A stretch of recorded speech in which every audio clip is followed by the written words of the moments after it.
Assalamualaikum warahmatullahi wabarakatuh. Untuk minggu ini kita masih membicarakan tentang peta konsep, fungsi dan peran sosiologi.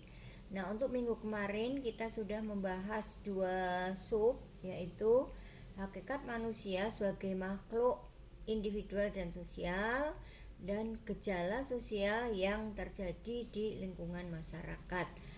Kemudian kita yang ketiga di sini adalah fungsi dan peran sosiologi dalam mengkaji gejala sosial di masyarakat. Nah, itu mencakup 4 bagian. Yang pertama adalah sosiologi sebagai ilmu pengetahuan, yang kedua metode sosiologi atau metode ilmiah yang dipakai dalam sosiologi, kemudian hubungan sosiologi dengan ilmu lain, dan peran dan fungsi sosiologi.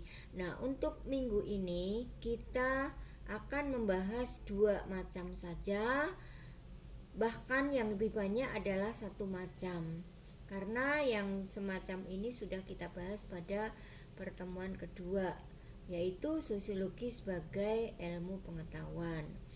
Nah, sosiologi sebagai ilmu pengetahuan, Ibu ulang sebentar, yaitu ilmu sosiologi ya sebagai ilmu pengetahuan, di mana di sini ilmu sosiologi itu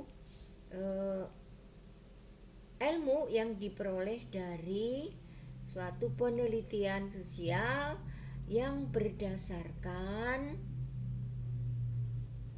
logika, logis, dan ilmiah. Nah, itu ilmu sosiologi sebagai ilmu pengetahuan, di mana ada 4 ciri. Yang pertama adalah ciri ilmu sosiologi sebagai ilmu pengetahuan adalah empiris, teoritis, kemudian kumulatif, dan yang terakhir adalah non-etis. Nah, untuk ini kita udah bahas dari minggu kemarin. Yang sekarang kita bahas adalah metode ilmiah atau metode yang kita pakai dalam ilmu sosiologi. Metodologi sosiologi itu ada dua macam ya, atau bisa dikatakan dengan pendekatan ilmu sosiologi itu ada dua macam, yaitu metode kualitatif dan yang kedua adalah metode kuantitatif. Metode kualitatif itu ada 3 bagian atau 3 macam, yaitu metode historis, metode komparatif, dan metode studi kasus. Nah, baiklah, kita akan bahas satu persatu tentang metode historis. Nah, yang pertama metode historis. Bagaimana toh metode historis itu? Di sini metode historis adalah menganalisa dan mempelajari konsep-konsep pada masa lalu atau data-data pada masa lalu atau fenomena-fenomena yang terjadi pada masa lalu. Misalnya adalah perang Diponegoro, kemudian keadaan masyarakat di Padang pada masa kolonial Belanda, misalnya itu. Kemudian yang berikutnya adalah metode komparatif. Nah, apa sih yang dikatakan dengan metode komparatif? Metode komparatif di sini adalah suatu metode yang dipakai untuk membandingkan antara fenomena yang satu dengan fenomena yang lain. Misalnya tentang banjir. Tahun kemarin itu adanya banjir bandang ya. Ada yang setinggi 1,5 meter, ada yang setinggi 2 meter. Nah, kemudian tahun sekarang mungkin banjir mulai mereda, tidak setinggi yang kemarin. Nah, itu apa sebabnya? Mungkin dicari sebab-sebabnya. Mungkin pemerintah sudah memperbaiki bendungan, memperbaiki saluran air dan lain sebagainya. Nah, itu di sini yang metode komparatif itu yang ditekankan adalah suatu perbandingan. Kemudian yang berikutnya adalah metode studi kasus. Bagaimana toh metode studi kasus itu? Yaitu metode yang dipakai untuk mengeksploitasi untuk mengeksploitasi peristiwa-peristiwa atau fenomena-fenomena yang terjadi dalam masyarakat secara detail, secara mendalam. Misalnya adalah tentang tawuran pelajar, tawuran antar SMA misalnya.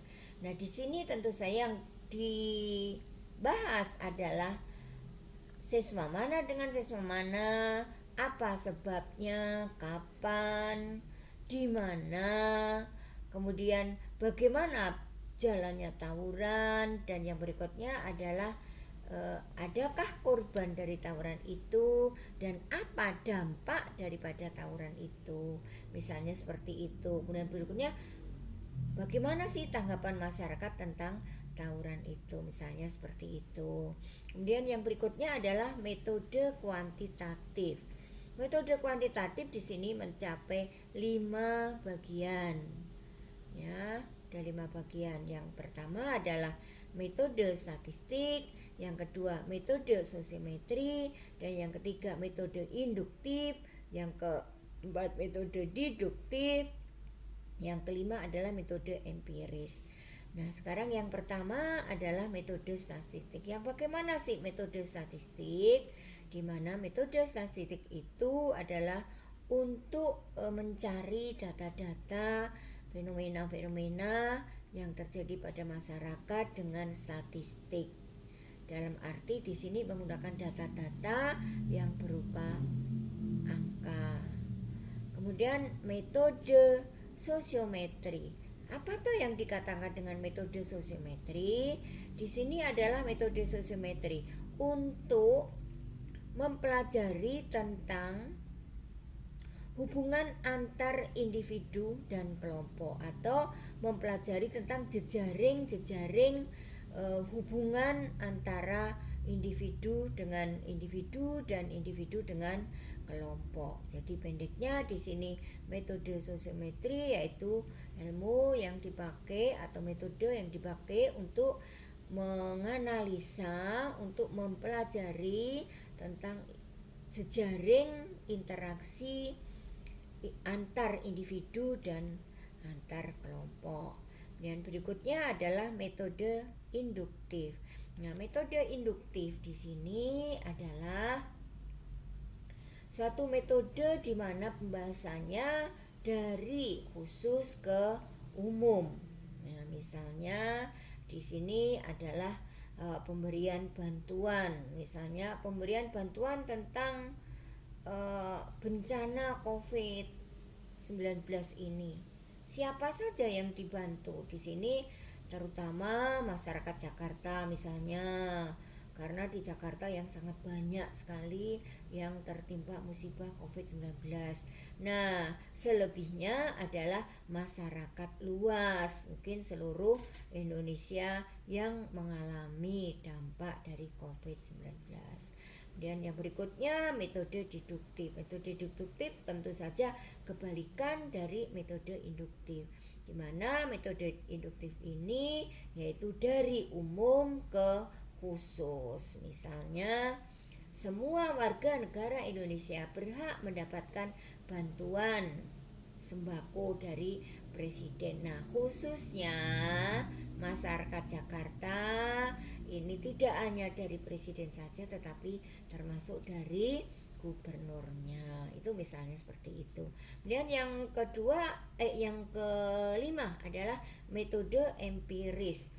Metode empiris itu yang bagaimana? Di sini metode empiris adalah suatu metode yang dipakai untuk menganalisa fenomena atau meneliti fenomena yang ada pada masyarakat yang sifatnya objektif. Jadi untuk memperoleh data-data yang objektif. Di sini data objektif dalam arti si peneliti tidak ikut ambil bagian atau tidak ikut perasaannya untuk menganalisa fenomena-fenomena yang terjadi pada masyarakat. Jadi metode empiris ini adalah metode yang benar-benar menghasilkan sesuatu yang steril, yang objektif, yang tidak dipengaruhi oleh si peneliti.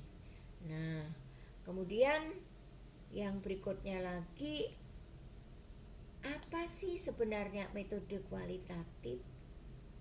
Nah, dan di sini apa sebenarnya metode kuantitatif? Metode kualitatif di sini mengandung arti bahwa suatu metode itu dalam penjelasannya berupa suatu deskripsi atau suatu penjelasan-penjelasan, sehingga ini membutuhkan kata-kata yang cukup banyak. Maka di sini yang termasuk dalam metode kualitatif adalah ada 3 macam ini: historis, komparatif, dan studi kasus. Nah, berikutnya metode kuantitatif. Bagaimana toh dengan metode kuantitatif? Di sini adalah suatu metode di mana penelitian itu yang menghasilkan suatu angka. Jadi sesuatu itu bisa dinilai atau bisa diukur dengan menggunakan angka. Misalnya di sini statistik itu juga menghasilkan suatu angka. Nah, ini nanti akan kita pelajari pada penelitian, yaitu tentang pengolahan data di semester 2. Kemudian metode sosiometri. Metode sosiometri itu tadi mempelajari jejaring ya. Jadi di sini jejaringnya bisa juga berupa angka. Kemudian yang ini jumlahnya bisa juga berupa angka. Nah, untuk pertemuan hari ini Ibu cukupkan sekian. Nah, silahkan kalian mengerjakan soal-soal. Ada 5 soal di situ, pilihan ganda, dan yang satu adalah esai. Nah, sekian pertemuan hari ini. Wassalamualaikum warahmatullahi wabarakatuh.